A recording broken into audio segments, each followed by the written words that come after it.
Hey guys, welcome back to another video. Today we have yet another Game of Zones reference video for you guys. This one is by far the longest episode yet, so if you guys do enjoy it, please leave a like on this video and subscribe. Also, before I get started on the video, I want to give a quick shout out to the creators of Game of Zones, Craig and Adam, who shouted me out on their Twitter. Just want to say thank you, it means a lot. Also, I want to thank you guys for the support on this channel and this series. This channel just hit 50,000 subscribers, which is huge. I want to thank all you guys for all the support and help, and without further ado, let's get to the video. Sir Jordan and the entire Dream Team are back, and they are going to destroy our realm one house at a time. Sir Jordan seeks to permanently end the debate, to prove he is the GOAT of GOATs. It's no use. There's not a house in this realm that can beat the Dream Team. You're right. That's why we've got to build one. So, without further ado, I will announce the members of the Super House, hereby known as the Knights of the Round Ball, as selected by the Maesters of the Media Dell. You're bloody serious, the media. So where is this big battle supposed to take place? Tonight, we ride for Seattle.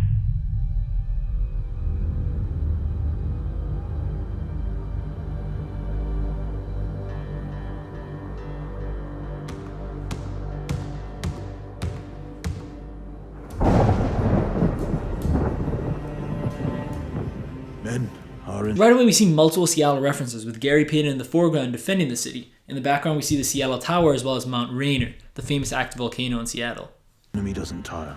They don't manage their loads. Their fundamentals are perfect, and they don't get distracted by social media ravens. Expect relentless hand-checking and ruthless physicality. Not exactly your best pump-up speech there, Doc. How much practice time do we have? Our scouts say they'll be here before dawn. Oh, look at this roster. They're all masters of their positions. So we go position this. It'll confuse them. We're gonna have to be hyper-efficient. Attack the rim or stay back behind the arc. Rangers, let them fly from deep early. It'll force them to respect our spacing.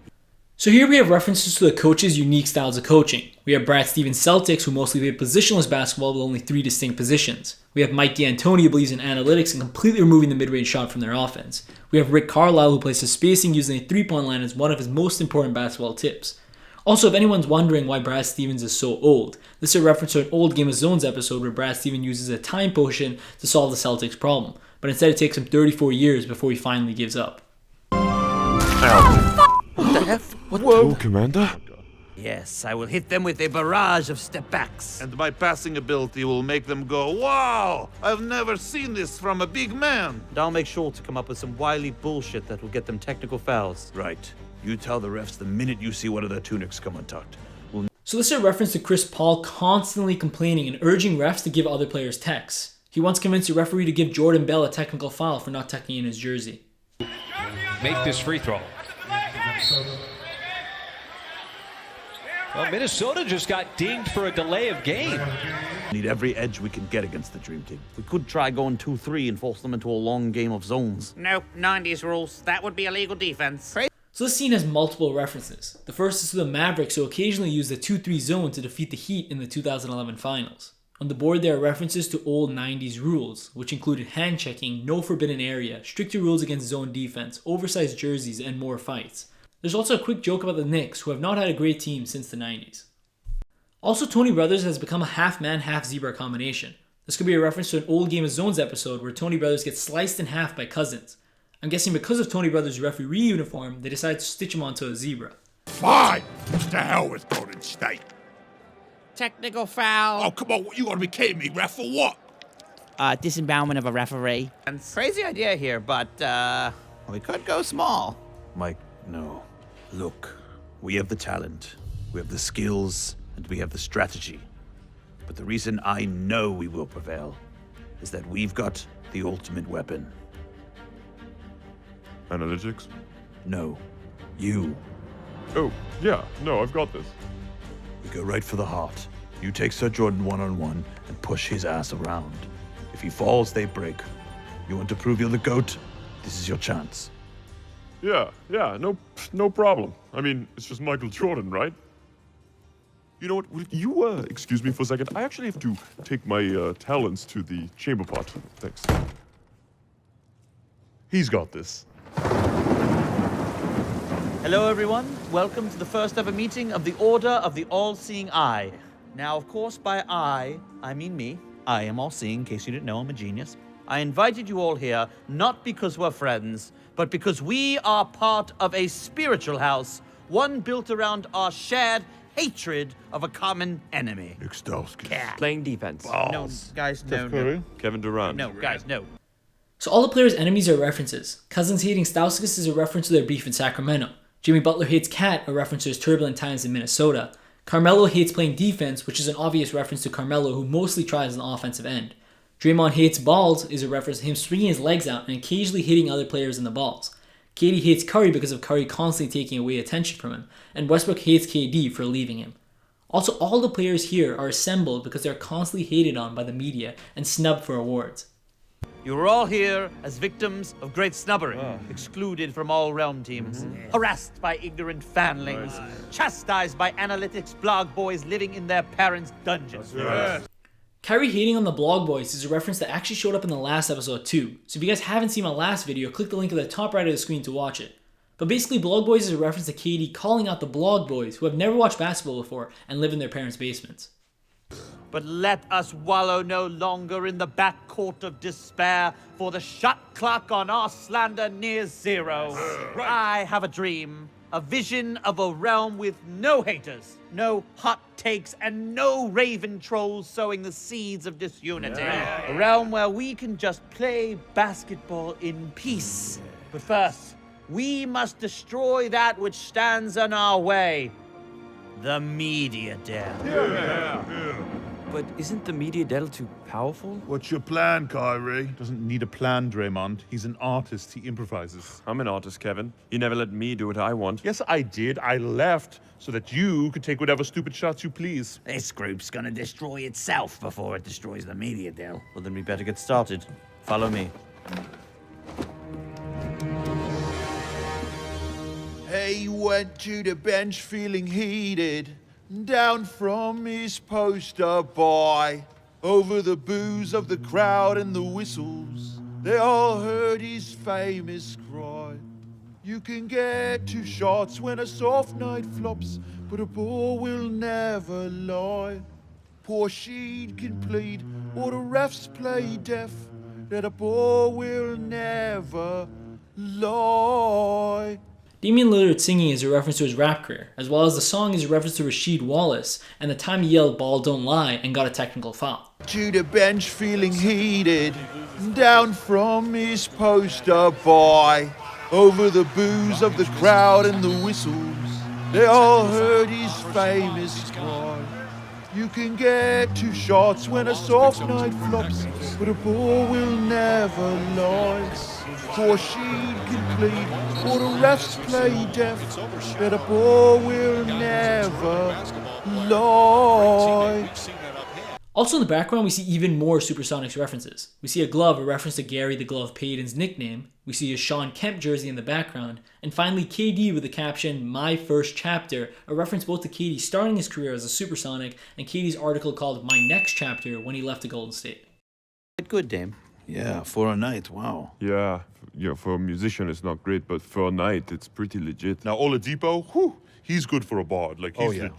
Indubitably. Oh my god, when he played Thingy in The Masked Singer, oh my god, indubitably. Oh, yeah.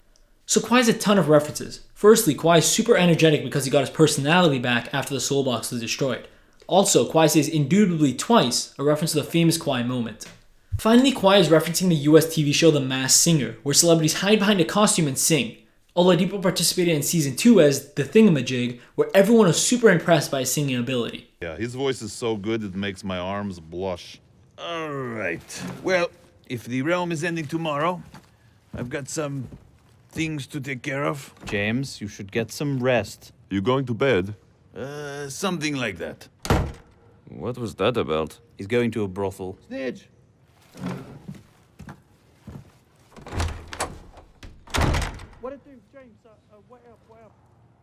Harden leaving with a bag of coins is a reference to Harden's strip club problem, which he regularly goes to before games. Kawhi following him saying "what it do" is a reference both to the famous Kawhi quote and pictures of Kawhi in a strip club looking super bored while he was on load management.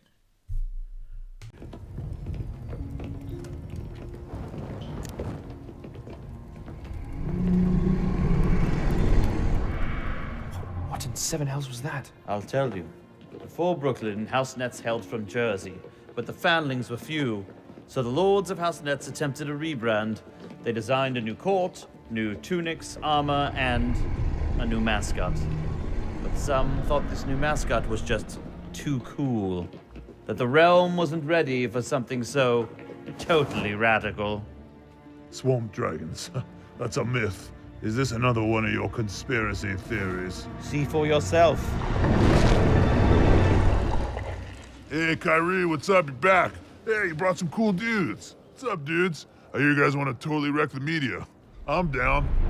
So this is a reference to an actually proposed mascot by the New Jersey Nets. They originally chose the Nets because it rhymed with the New York Mets and Jets, but they wanted to create something unique, so they finally drew up the design for a swamp dragon. Eventually, however, it was rejected by David Stern for being way too stupid.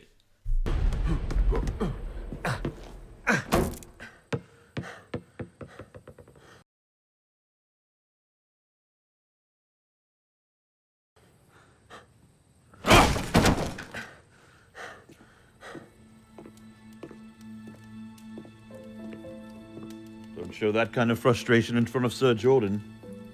It's like blood in the water. Oh, looks like we've got a Jordan expert over here. You could say that. Kobe? I figured I could be of some service. Wait, you want to help us defeat Jordan? But you've always worshipped him. Aye, he inspired me. But I kneel to no man. I serve the good of the realm. You must continue to move the game forward, King James. You are my legacy. Those knights in there, they are our legacy. I sense doubt. Look, I know I have the size, the skill, the power, but this is Sir Jordan. I mean, the guy scored 38 points in the finals when he had the plague. Yes, he's a killer. And to defeat him, one must become a killer. Wait, what? Cut away all your distractions. Cut away self-doubt and insecurity. Once you have removed all that does not serve you in battle, you have found your Mamba form. I'm sorry, I don't think I understand. I'm saying, you need to shave your head. It's a shame. Let me just say that Game of Thrones absolutely nailed Kobe's last ever appearance. Before I get into all the references, just a shout out to all my viewers who predicted this in my last episode. So the reason the scene is so powerful is because it finishes Kobe's arc. In the first few seasons of Game of Thrones, Kobe retires but refuses to pass the torch on to the next best player in basketball, instead running away with the torch. In another episode, we see Kobe leading an anti-LeBron cult in LA, unable to give LeBron the throne. In this scene, Kobe finally brings back the torch and uses it to light LeBron's practice torch, paying homage to the importance Kobe placed on practicing. The scene finishes off with the image that legends never die, but Kobe Bryant cemented himself as one of the best to ever play and is now passing on the legacy. In this scene, there are also a ton of Easter eggs. Kobe's dagger has the Black Mamba snake on it, and LeBron briefly references the Jordan flu game where he dropped 38 points while having the flu and nearly passing out. Also, the scene that LeBron needs to shave his head is a reference to Kobe and Jordan and many other all-time great NBA players being bald. The world is going to end tomorrow, and I don't even know how it began. I heard that our world was made when the gods smashed two universes together. That's why it doesn't make much sense, you know? LeBron? What happened to you? So, what you think? Looks good. Finally. Okay, woo! Because I just shaved off like 40,000 gold worth of hair potions. What in the 7 hells? They're here. Here we see LeBron holding the Hammer of Akron, a reference to an old Game of Thrones episode, as well as Embiid holding a sword with a processor written on it. Halt! Sir Jordan! End this now, before you embarrass yourself! Wait, what are you all doing here? It's not safe. It is now. For House Sun Kings will defend the realm. Yeah! What's a Sun King? We are a newly formed superhouse comprised of the best knights from House Suns and House Kings. Alone we wallow in eternal mediocrity. Maybe worse. But together we stand toe to toe with anyone. You should leave now before it's too late. The Dream Team will be here any minute. Well then. Sun Kings, ready yourselves! Guys, I can't watch you get slaughtered. Let me join you. We don't need you. We have DeAndre Ayton and, who was the guy we took over, Luka? Jared Jackson. Marvin Bagley. Marvin Bagley, yes. Ugh. So the Sun Kings is a reference to an old Game of Zones episode where the Kings and the Suns joined forces to no longer be bad Western Conference teams. The writers actually foreshadowed the scene in the previous episode where they placed the Sun Kings on the map of the NBA. Sun Kings, flame your balls! What? I'm not gonna say it. So this is an easily missed reference to Jokic, who got fined $25,000 for saying no homo, and then catching himself before saying it again. Well, and then he's moving his feet well, he's long, so I'm not gonna say. So close. Sun Kings, attack!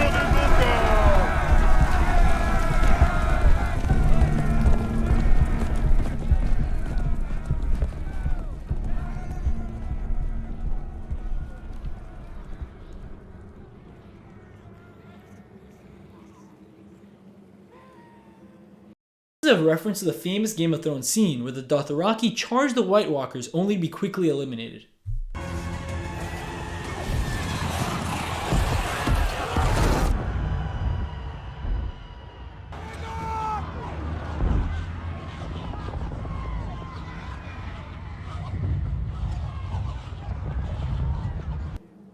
I don't know anything about the Sun Kings, but the Sun King's in trouble.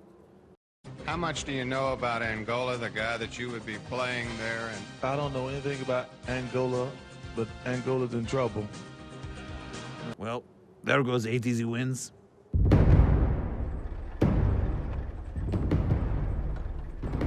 Yes, I would absolutely take Jahlil Okafor over Ben Simmons. Can we talk about how we're being attacked by Russell Westbrook right now? Russ attacking the media? What else is new? Come on, he shoots 20% from the outside. Wouldn't be too concerned. I don't care about the numbers. I mean, he's got that killer instinct. I want him taking the fight. I told you! The Swamp Dragon, it lives! It lives! So here there are a ton of references. The first is to Kevin O'Connor slandering Ben Simmons, a reference to him claiming that Ben Simmons is a huge offensive liability. We also see a reference to Chris Vernon defending Russell Westbrook despite his flaws due to his killer instinct. Finally, we see Zach Lowe happy that the Swamp Dragon lives, a reference to him being a huge fan of the mascot. Alright, I have a little pump-up speech I prepared. You know what, actually guys, I'd be selling you all short if I read from this shit. So I'm gonna go straight from the heart. So this is a reference to LeBron throwing away his speech and speaking from the heart at the Kobe Memorial. Asked me to kind of stay on course or whatever the case may be, but Laker Nation, man, I would be selling y'all short if I read off this shit, so I'm gonna go straight from the heart.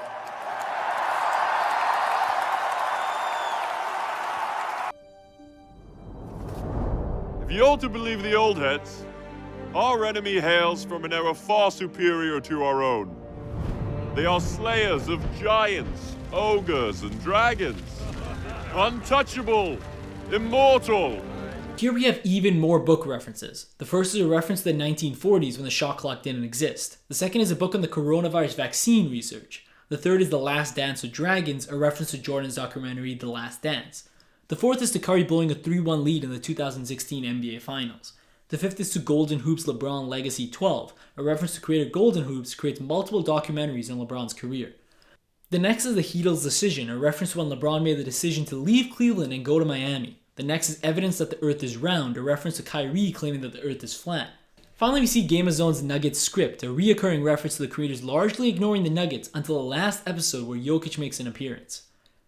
They are the gods of this game, and we should just get on our knees and thank them for the right to live in their shadow. But against the hollow ghosts of the past, the future is the eternal underdog. Today, we fight with the wind at our backs, and those gusts howl with the cries of legendary knights yet unborn. Now, I could go on, but our generation doesn't have the attention span for that. So let's go out there and show them what efficient basketball looks like. My fellow gods of tomorrow, we are the Dream Team's Nightmare!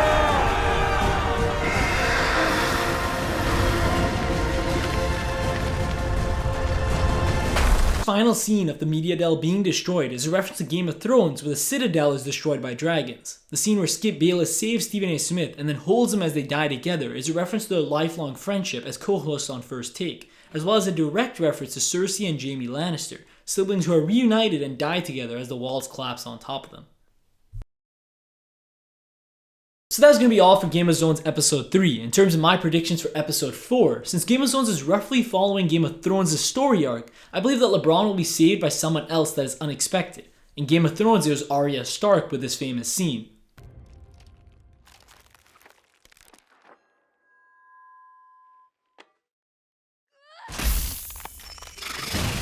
In the comments below who you think will save the realm. Personally, I think it'll be Ray Allen, as many have claimed he's already saved LeBron's career with his clutch shot in Game 6 of the NBA Finals. In the first episode of the season, we saw Giannis quickly praying at the statue of Ray Allen. Also, Ray Allen was a supersonic before, so it'll be fitting for him to defend Seattle one last time. Other contenders of who could save the realm could be KD, as sort of a redemption arc with him finally bringing the Supersonics glory and establishing himself as the new king of basketball. It could also be Isaiah Thomas, who in 1992 was snubbed from the Dream Team by Magic Johnson. Game of Thrones follows the final season. There's a character in Game of Thrones called Jorah Mormont, who dies to protect his queen. I believe Anthony Davis will follow Jorah's arc and die to protect LeBron, giving him the confidence and anger to defeat Jordan. Anyway, let me know your predictions in the comments below. You guys absolutely nailed it last time, and I'll see you guys then. Goodbye.